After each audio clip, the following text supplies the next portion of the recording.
Welcome back to the Joe Miller Show, KON Hot Talk 1080 AM, 95.1 FM. We've run several stories on RestoringLiberty.com that have talked about our senior senator. In fact, last week we talked about the Obama-Ryan omnibus bill. Yes, can you believe the Republican actually joined his name with a left-wing radical president on a funding bill that included millions, and not just single digits, not just double digits, but triple digit hundreds of billions for Planned Parenthood, that murderous organization where we've had multiple smoking gun videos come out about what they do. And yet Ryan, who claims to be a conservative, and I warned everybody, I said it, I knew he was just going to join. Of course, he was an establishment guy when he ran for speaker. And it just shocked me that the caucus, the Freedom Caucus, for the most part, supported him in it. But he's turned out to be every bit as bad as Boehner. And, of course, it wasn't just Ryan supporting that bill, but 27 Senate Rhino traitors, including Lisa Murkowski, voted for it as well. We put the story up last week, rapidly got, almost 2,000 Facebook likes, hundreds upon hundreds of shares. Everybody wants to see it. Seems like everybody wants to see Murkowski go in 2016. We also put up an article the other day about whether or not the GOP, that's the establishment wing of the party, would pull a Murkowski on Donald Trump. Again, got a lot of traction.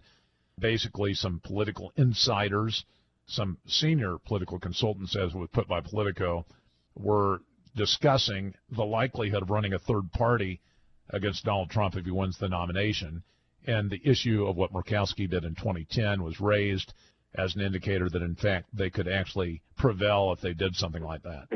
But anyway, Murkowski frequently on the national stage because of the shenanigans she's pulled.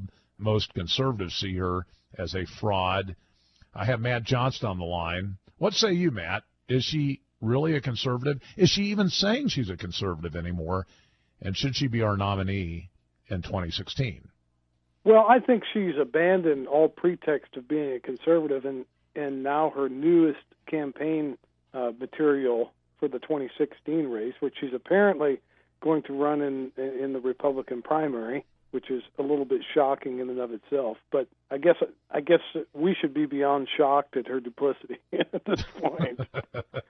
But in 2010, of course, she ran as a conservative, and she ran on reining in Barack Obama's out-of-control spending, his reckless spending. Well, she did multiple television ads in 2010 saying that's what she was going to do, and here we are with this omnibus a couple weeks ago. But that's just one in a long string of votes that were. I would say she is one of Barack Obama and Harry Reid's chief enablers in the Senate. I think more than a dozen votes to raise the debt ceiling.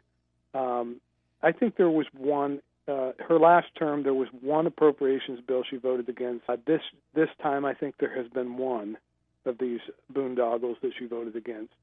And usually that has something to do with some piece of pork that they wouldn't give her. But here we are, another almost $7 trillion later, and it's business as usual.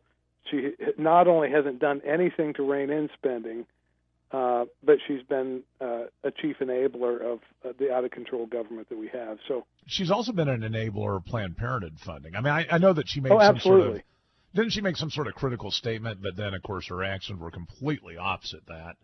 But she's been, solidly in the fan club side of Planned Parenthood for years. Oh, she's been out front on Planned Parenthood all the way back. Right after she was elected, there was a fight on Planned Parenthood. After she was reelected in 2010, if in fact she actually was. Some of us have some real doubts about that, given all the voter irregularities. But be that as it may, one of the early votes out of the chute in 2011, I believe it was, she was the Republican out front fighting for Planned Parenthood funding. But then even after this latest flap with all these heinous videos that came out, she came out and supported them again. And there's never been a time when she didn't support them, really. She's also been a radical advocate for homosexual marriage, right? Yeah, she's come out for homosexual marriage against, the people of Alaska who voted overwhelmingly to enshrine the traditional definition of marriage in our state constitution. So you got a real anti-democratic thing going here. I think you'd be hard-pressed to find anything even close to a majority that would approve of Planned Parenthood funding at this point. Even among people left of center. I read a column the other day on somebody that was a solid Planned Parenthood supporter, radical in every way, and after seeing a few of these videos, just had to turn her back on it.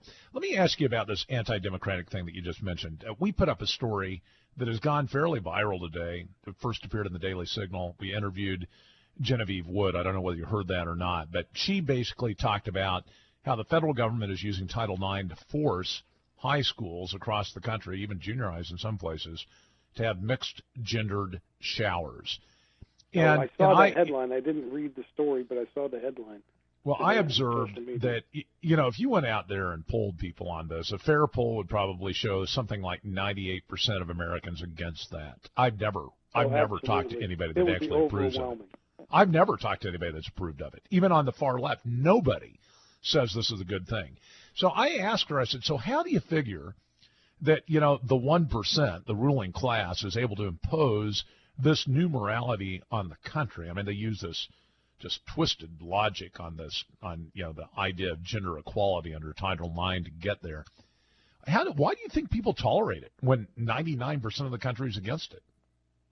Well, I think what you're seeing in pretty large numbers now, I think there are still some Americans, a cross-section of Americans who are just kind of asleep at the switch, but I think that people are increasingly waking up. I think what you have, if you look at really both sides of the aisle, you look at the Democrat presidential primary, and Hillary Clinton, who should be a shoo-in for the nomination, finds herself in a fight with Bernie Sanders, an avowed socialist, who, has been somewhat outspoken in opposing the cartel in Washington. I think you could make a case that it's not a genuine opposition, but then on the other side, in the Republican primary, you have I'm not exactly sure where it is right now, but it's something in the neighborhood of 65% to 70% of the electorate going for Donald Trump, Ted Cruz, and Ben Carson. So you got pretty much a whole-scale revolt, and I think Senator Jeff Sessions said it right. He said that the people are in out-and-out rebellion.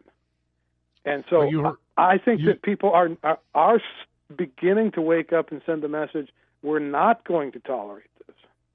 So you saw Pat Caddell's Democratic strategist comments on how we're closer to revolution today than at any time since 1774. I did see that.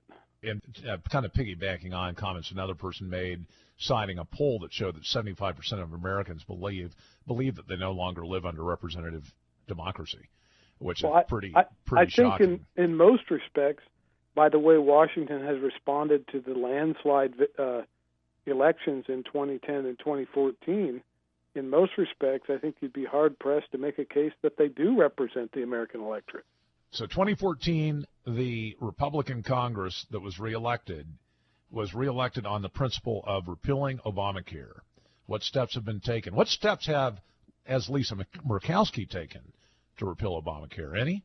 Well, Congress has taken a plethora of what Ted Cruz has called show votes, and that's where they line up a piece of legislation or an amendment to repeal Obamacare, and they throw it out there on the floor. They know the votes won't be there to pass it, and the Republicans vote on it, and almost all of the Republicans vote for it, or I think every time all of the Republicans have voted for the repeal, and then it dies an ignoble death in the Senate because they don't have 60 votes. And essentially what they're doing, they're lining these up so they can go out during campaign season and say, hey, look, we voted to repeal Obamacare 14 times. Well, when somebody actually tries to do something meaningful, like Ted Cruz did during when Obama shut down the government in 2013 over Obamacare funding, then you see the true colors of these folks come out. And then Lisa Murkowski lines up with the Democrats and the rest of the rhinos and says, oh, no, we can't engage in this extremist activity of shutting down the government and defunding Obamacare. We just can't do it. It's the law of the land. Well, you and I know Congress has the power of the purse. And so, yeah, she's gonna come out and talk about all the time she voted to repeal Obamacare. And you and I know that she's not a bit serious about repealing Obamacare. Right. And she's a closet supporter, just like Romney, who's come out now and boasted that Obamacare wouldn't exist if it wasn't for Romneycare. After he ran against it in 2012. And so, I mean, I think this is what people are sick of. They're sick of the duplicity. They're sick of being told one thing at election season, and they're sick of these parliamentary games being played in Washington, and their representatives coming back and said, oh, we've done everything we can. We voted against it, blah, blah, blah, when they know at the end of the day they have no intention of fighting it, and they won't take meaningful steps to actually defund it or repeal it or use the power that's been vested in them by the people of their districts and their states to actually throw roadblocks in the way and force this thing to fail. It's extraordinary when you look at the people that have been elected over the last 2 cycles or 3 cycles that claim to be Tea Party, constitutional conservatives. Oh, almost every one of them have folded. And that's right. And it's like some of these folk actually came from the people. I mean, they didn't have a connection to the establishment before their runs, but now they've been truly and completely co-opted. You know, I'm not asking you to get off in conspiracy theory here, but what's your explanation for that? I don't think that very many of them have come from the people. I mean, Ted Cruz never held elected office. He's pretty much held the line for the most part. There have been a couple things that were a little bit shaky, but Ted Cruz has been solid. I mean, Rand Paul has been pretty solid for the most part. I mean, we had this little blip there where he endorsed Mitch McConnell over a Tea Party guy in 2014, which angered a lot of people. Mike Lee has probably been the most solid person in the Senate. But none of those 3 had held elected office before. And I think what you see is almost, I think to a man, all of these other people who caved at the end of the day were people who had already been in office.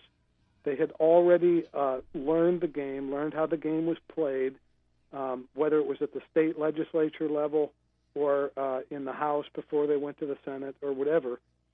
And I think that's why you're seeing it, because it's so easy to fall back into that pattern of just knuckling under leadership and doing what you're told. I mean, look at Marco Rubio was the Speaker of the House in Florida. He was essentially an establishment guy, even though he was running against a liberal establishment guy that was backed by the NRSC. Well, I think we can certainly conclude that Murkowski has been co-opted. Of course, never has been anything but establishment ruling class. The list of her offenses to the Alaskan people is long. I'm sure if somebody runs against her, we're going to get to hear about that in this 2016 cycle. You have any thoughts on that? Murkowski never represented the people. I mean, she got there by appointment from her father, for crying out loud. And when he appointed her, her record in the Alaska legislature was atrocious. I mean, she was pro-abortion. She was against she took a number of votes against the Second Amendment.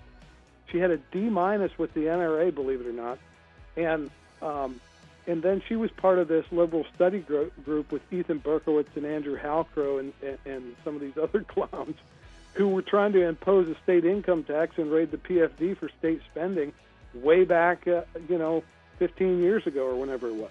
Now our buddy Bill Walker's going to do it too. I got to go to break, Matt. I appreciate you giving us the inside scoop. We'll have you back. Stay with us, the Joe Miller Show. Be right back after these messages.